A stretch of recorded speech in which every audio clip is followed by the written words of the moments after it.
आपको मैं एक सुनाता हूं, बड़ा सुंदर प्रसंग है। भगवान श्री कृष्ण कुरुक्षेत्र के रणभूमि में, रणांगन में अर्जुन को गीता का उपदेश कर रहे थे, ये तो आप जान रहे हैं। और भगवान ने संपूर्ण गीता का उपदेश अर्जुन को किया।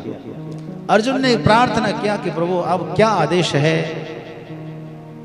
भगवान ने कहा कि मुझे प्रणाम करो।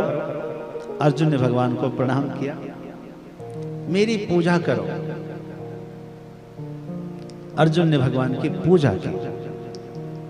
अब क्या आज्ञा है? कहा अब चलो हाथ में धनुष्बाण उठाओ और द्रौपदी के खुले हुए केश को स्मरण करके युद्ध के लिए तैयार हो जाओ। अर्जुन ने कहा था कि स्थितोस्मि गत संदेह करिष्ये वचनम तव। मैं स्थित हूं, मैं भी अब अच्युत हो गया हूं, जो आप कहेंगे वो करूंगा। भगवान ने कहा कि मुझे दक्षिणा दो। मैंने तुम्हें पूरी गीता सुनाई है, दक्षिणा तो बनती है कि नहीं? अर्जुन ने कहा हाँ हाँ दक्षिणा आप कहें, क्या दक्षिणा दो सरकार? तो द्रौपदी के खुले हुए केस को बंधवाओ, तुम युद्ध जीत कर द्रौपदी को उसका अधिकार अर्पित करो, यही मेरी दक्षिणा होगी। इतने में हनुमान जी वहीं थे। आपको पता होना चाहिए हनुमान जी कहां थे। अर्जुन के रथ के ऊपर ध्वजा में बैठे थे हनुमान जी। हनुमान जी ने प्रणाम किया, सरकार मैं भी गीता सुना हूं, मेरी भी दक्षिणा ले लीजिए। क्या दक्षिणा दूं? भगवान ने हनुमान जी को श्राप दे दिया। हाँ श्राप दिया, बोले आपको तो पिशाच बनना पड़ेगा। क्या बनना पड़ेगा? पिशाच बनना पड़ेगा।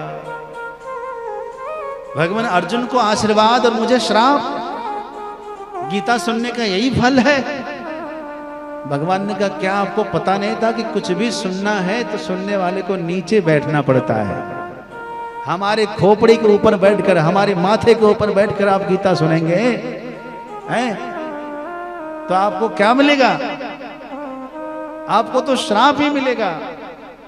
बोले भगवान उसका उपाय तो बता दीजिए, क्या कैसे क्या करना है? बोले आपको पिशाच योनि से मुक्ति तब मिलेगी जब आप मेरे इस गीता पर भाष्य लिखेंगे और जैसे मैंने अर्जुन को कर्मयोगी बनाकर तैयार किया, आप भी किसी कर्मयोगी को बनाकर तैयार कर देंगे तो आपको मोक्ष मिल जाएगा।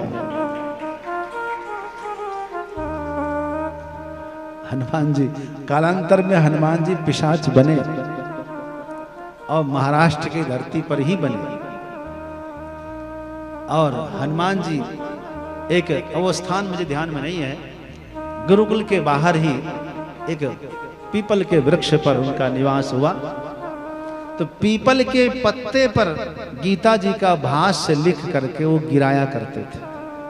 आश्रम से, गुरुकुल से पढ़ने वाले ब्रह्मचारी लोग वहां आते और पत्ते पर गीता जी का श्लोक देखते, उनको बड़ा आश्चर्य लगता, ले जाकर गुरुदेव को बताते, कहते बहुत सही तो गीता का श्लोक का अर्थ है।